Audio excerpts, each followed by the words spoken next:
नमस्कार, news nation आप देख रहे हैं। लगातार बड़ी खबरें आप तक हम पहुंचा रहे हैं। अब की बार किसकी सरकार और कहां पर वोटिंग को लेकर स्थिति क्या है, ये हम आपको दिखा रहे हैं। अनुराग दीक्षित हमारे साथ अब स्टूडियो में आ चुके हैं। शुक्रिया विद्यानाथ। तो सबसे पहले आपको तस्वीरें दिखाते हैं उत्तर प्रदेश की। एक तरफ जहां अलग अलग राज्यों में वोटिंग की जा रही है पहले चरण में, वहीं दूसरी तरफ उत्तर प्रदेश में राजनीति और आगे बढ़ती नजर आ रही है, क्योंकि दो बड़े चेहरों ने आज पर्चा दाखिल किया है।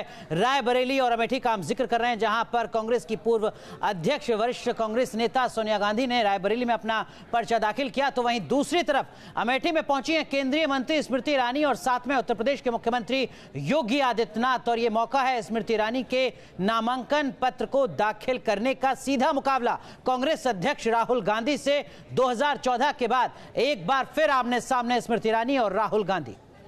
स्मृति ईरानी भी आज उसी तरीके से रोड शो करती हुई नजर आई जिस तरीके से राहुल गांधी नामांकन से पहले रोड शो कर रहे थे, और उनके साथ भी उनका पूरा परिवार था। तो यहां मुख्यमंत्री आज खुद वहां मौजूद हैं अमेठी में स्मृति ईरानी के साथ।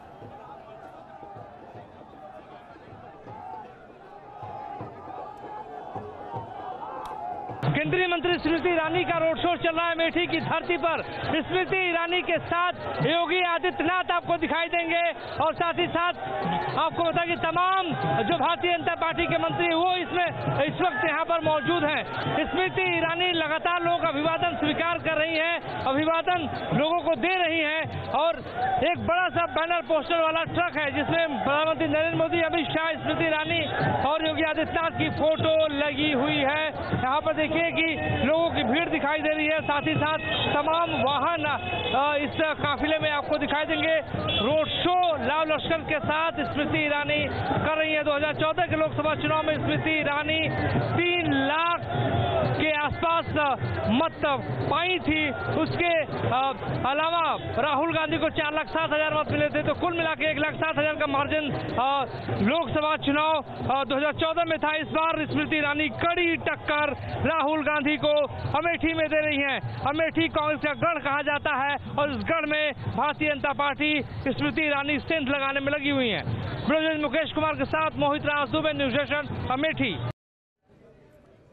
चलिए, तो आपने बीजेपी के उम्मीदवार के नामांकन के दौरान, यानी कि स्मृति ईरानी के नामांकन के दौरान आज योगी आदित्यनाथ भी अनुराग नजर आए और पूरे दमखम से नजर आए, और ऐसा लग रहा था कि मानो राहुल गांधी ने जो रोड शो किया है उस रोड शो का जवाब देने की कोशिश आज बीजेपी की तरफ से की गई, और इसलिए योगी आदित्यनाथ यहां से पूर्व निर्धारित अपने प्लानिंग या फिर जो योजना बनाई गई होगी पार्टी की तरफ से पहुंच चुके थे। राजनीति में प्रतीकों का अपना अलग महत्व होता है, तस्वीरों का बहुत कुछ मतलब होता है, और वही तस्वीर पेश करने की कोशिश बीजेपी की तरफ से की गई। उत्तर प्रदेश के मुख्यमंत्री योगी आदित्यनाथ किस तरीके से देख रहे हैं अमेठी की इस चुनावी जंग को, दिखाते हैं आपको। हमारे साथ उत्तर प्रदेश के मुख्यमंत्री योगी आदित्यनाथ जी हैं।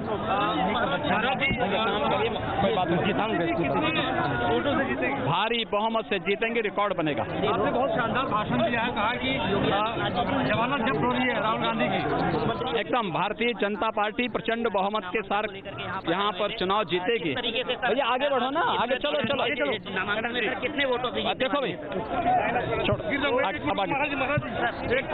तो हमारे साथ योगी आदित्यनाथ को बता रहे थे कि योगी जो स्मृति ईरानी है वो भारी बहुमत से चुनाव जीतेंगी। वीडियो जर्नलिस्ट मुकेश कुमार के साथ मोहित राज दुबे, न्यूज नेशन, अमेठी।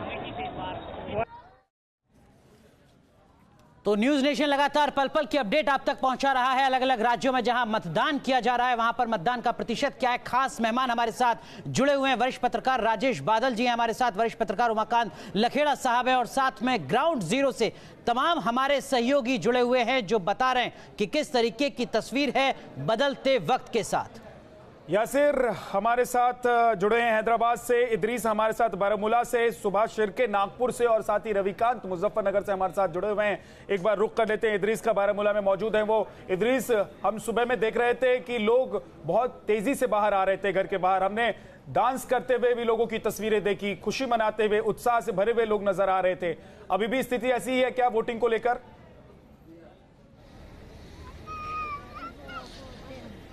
जी, अभी अगर हम बात करें तो पोलिंग बूथ्स पर थोड़ी कमी लोगों की ज़रूर देखने को मिल रही है, पर आज जितना रश दिखा है वो सालों के बाद इतना रश इलेक्शन बूथ्स पर दिखा होगा। स्पेशली अगर हम नॉर्थ कश्मीर के बारामूला कॉन्स्टिट्यूंसी की बात करें, अभी तक अगर हम आंकड़ों की बात करें तो बारामूला में अभी तक जो है 15.1%, कुपवारा में 30% और बांडीपुरा में 20%। तो ओवरऑल ऐसा लग रहा है कि तकरीबन 30 से 35% के बीच में अभी तक वोटिंग जो है यहाँ पर हुई है।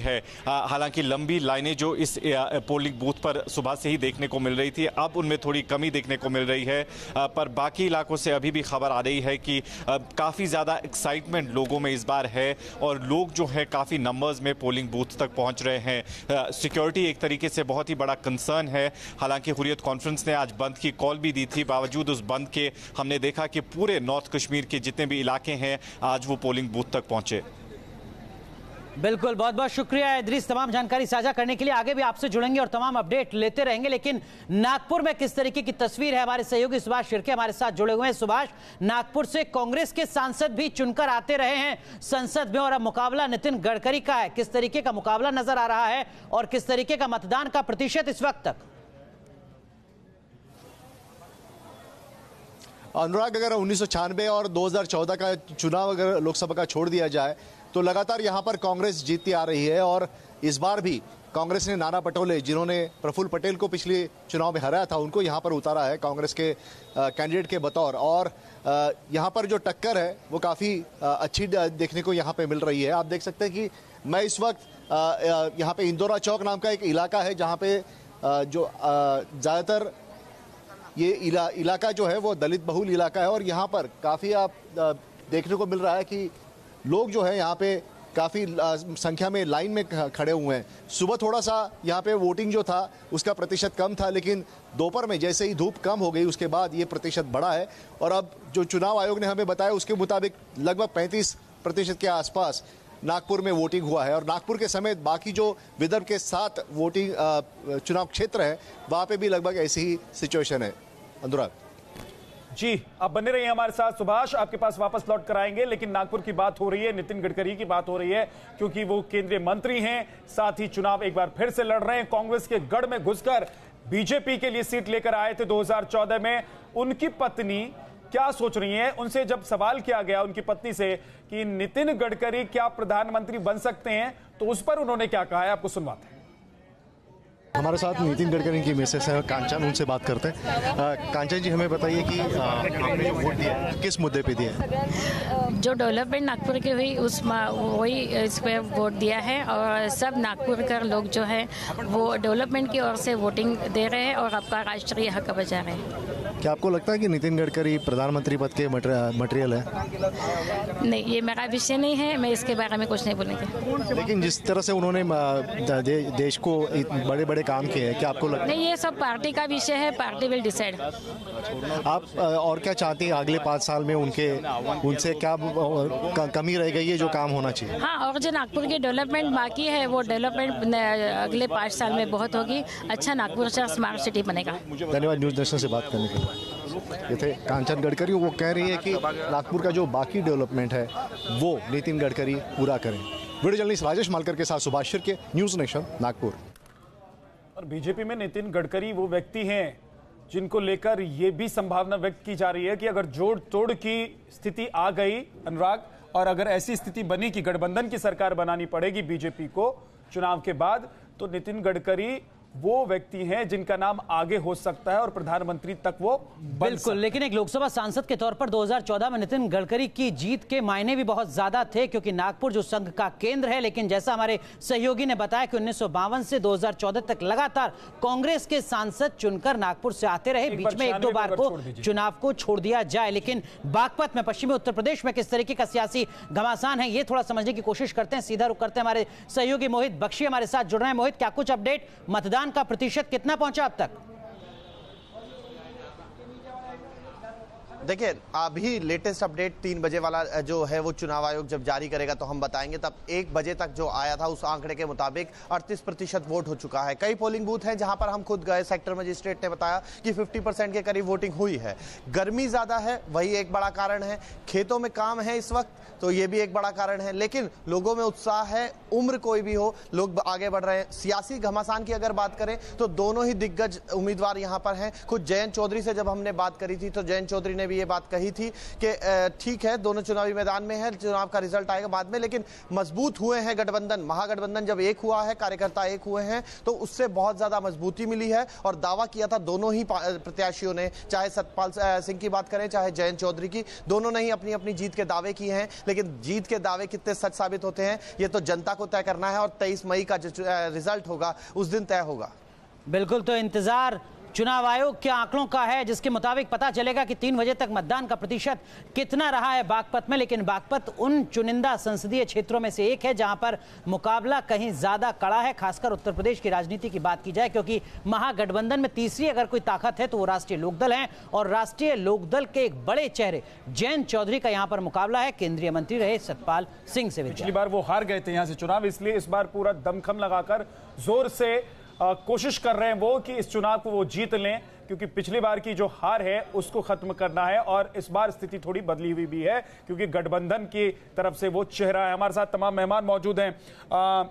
राजेश बादल जी, मैं आपसे समझना चाहूंगा कि अगर हम उत्तर प्रदेश की राजनीति को समझे, देखें, क्योंकि उत्तर प्रदेश की हम बात कर रहे हैं, तो ये 8 सीटें कितना महत्व रखती है पूरे उत्तर प्रदेश के हिसाब से? पश्चिमी उत्तर प्रदेश का ये जाट लैंड है। देखिए, पश्चिमी उत्तर प्रदेश की ये जो ज़मीन है वो इसलिए भी महत्व रखती है कि इस बार पिछले 25 वर्षों में कांग्रेस सबसे ज़्यादा योजनाबद्ध तरीके से चुनाव लड़ती नज़र आ रही है, और एक पार्टी के महासचिव ज्योतिरादित्य सिंधिया को उन्होंने कमान सौंपी है। दूसरी चीज़ ये है कि भले ही अजित पिछले चुनाव में नाकाम रहे हों, लेकिन ये नहीं भूलना चाहिए कि बागपत चौधरी चरण सिंह की और किसानों की एक ऐसी ज़मीन रही है जो एक बड़ा वर्ग है जो अभी भी राष्ट्रीय लोकदल के प्रति अपनी सिंपैथी रखता है। पिछली बार जो लहर थी वो इस बार लहर नहीं है। ठीक है, जो 2 साल पहले उपचुनाव हुआ है उस तरह का अभी उस नतीजा भी इस इलाके से अब नहीं। अब वो एक अलग। वरिष्ठ पत्रकार मनोज गैरोला जी भी हमारे साथ जुड़ चुके हैं। मनोज जी, आपको लगता है कि चुनौती भारतीय जनता पार्टी के सामने भी होगी, खासकर पश्चिमी उत्तर प्रदेश की इन 8 सीटों को ध्यान में रखते हुए, क्योंकि केंद्रीय मंत्रिमंडल का अगर क्षेत्रवार आप विश्लेषण करें तो सबसे ज्यादा मंत्री संभवतः इसी इलाके से हैं मौजूदा दौर में? जी हाँ, देखिए, ये आपका कहना बिल्कुल ठीक है। अब इस समय मुख्य, क्योंकि जैसे पहले तो एक लहर थी, मोदी की जो लहर थी, वो लहर इस समय बिल्कुल भी सामने नहीं है।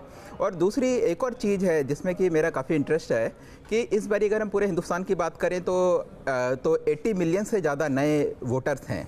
और वो वोटर्स किस तरफ जाएंगे? क्या वो भी जाति के आधार पर वोट देंगे? क्या वो भी धर्म के आधार पर वोट देंगे? या फिर आज जो देश के सामने सबसे बड़ी समस्या है, अर्थव्यवस्था की समस्या है, बेरोजगारी की समस्या है, क्या वो इन समस्याओं की तरफ देखते हैं? अभी जैसा कहा कि चौधरी चरण सिंह का वो एरिया था बागपत, तो ये नए वोटर वो हैं, जब चौधरी चरण सिंह की डेथ हो गई थी उस समय ये वोटर पैदा भी नहीं हुआ था। तो क्या वो चौधरी चरण सिंह के पोते को इसलिए वोट देगा कि वो चौधरी चरण सिंह का बेटा है? ये एक देखने वाली बात होगी।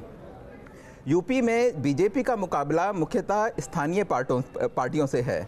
जो स्थानीय पार्टियां हमारे देश में है, खासतौर से नॉर्थ में, वो सारी की सारी ये पार्टियां बेसिकली जाति पे आधारित हैं।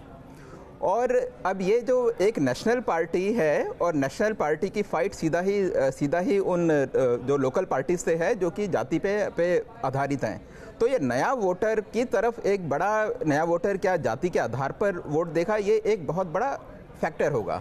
क्योंकि अगर हम बाहर के देशों की बात करें तो बाहर तो रियल मुद्दे उठते हैं। चाहे अगर हम अमेरिका की भी बात करें तो ट्रंप भले ही व्हाइट सुपरमेसी की बात करे, लेकिन लोग उसे इसलिए वोट देते हैं क्योंकि वो कहता है कि मैं चाइना से सारी जॉब्स लेकर यहाँ आऊंगा, माइग्रेंट्स को आने नहीं दूंगा, आपको नौकरी मिलेगी। फैसलों का असर तो वहां पर भी दिखता है। ओबामा केयर अगर सामने लेकर आते हैं बराक ओबामा, तो जीत की संभावना कहीं ज्यादा नजर आती है। हाँ, उसी तरह जैसे यहाँ पर आयुष्मान का जिक्र होता है। हाँ, बिल्कुल ठीक। तो मोदी का जो कहना है, अगर आपने देखा होगा कि मोदी अपने विकास का जिक्र कितना भी हुआ हो, जो भी उसने काम किए हैं, तो उसका भी काफी प्रचार उन्होंने किया है।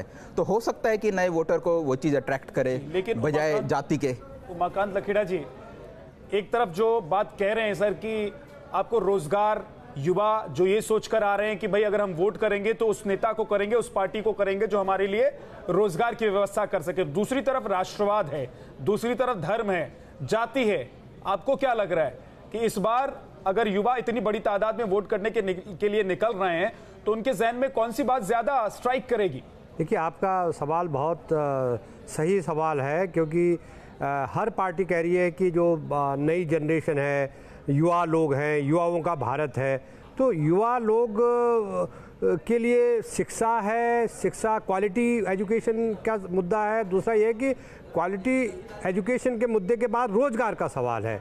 और रोजगार आज जो पश्चिमी उत्तर प्रदेश जहां ये आज मतदान हो रहा है, उसकी सबसे बड़ी उसकी क्या बताएं कि चुनौती बताएं, वो ये कि जो किसान से जो किसान था खेती संकट में, पूरे पश्चिमी उत्तर प्रदेश में खेती संकट में है, और खेती और गन्ना वो वहाँ की इकोनॉमी को कंट्रोल करता है। जैसे वहाँ की मार्केट, दुकानों में सब्जी और तमाम तरह के जो उद्योग, जो व्यापार है, उद्योग धंधे हैं, वो किसान की खुशहाली पर निर्भर है। लेकिन बड़े पैमाने पर गन्ना किसानों का भुगतान नहीं हुआ। नंबर एक तो ये हुआ। दूसरा ये कि आज से 40 साल 50 साल पहले जब चौधरी चरण सिंह का सिक्का जमता था इस पूरे भारत, उत्तर भारत में, तब से लेकर के अब तक जो छोटे जोत के जो किसान हैं, उनके अगर 2, 3, 4 बच्चे हैं तो सारे लोग खेती पर निर्भर नहीं हो सकते हैं। बिल्कुल।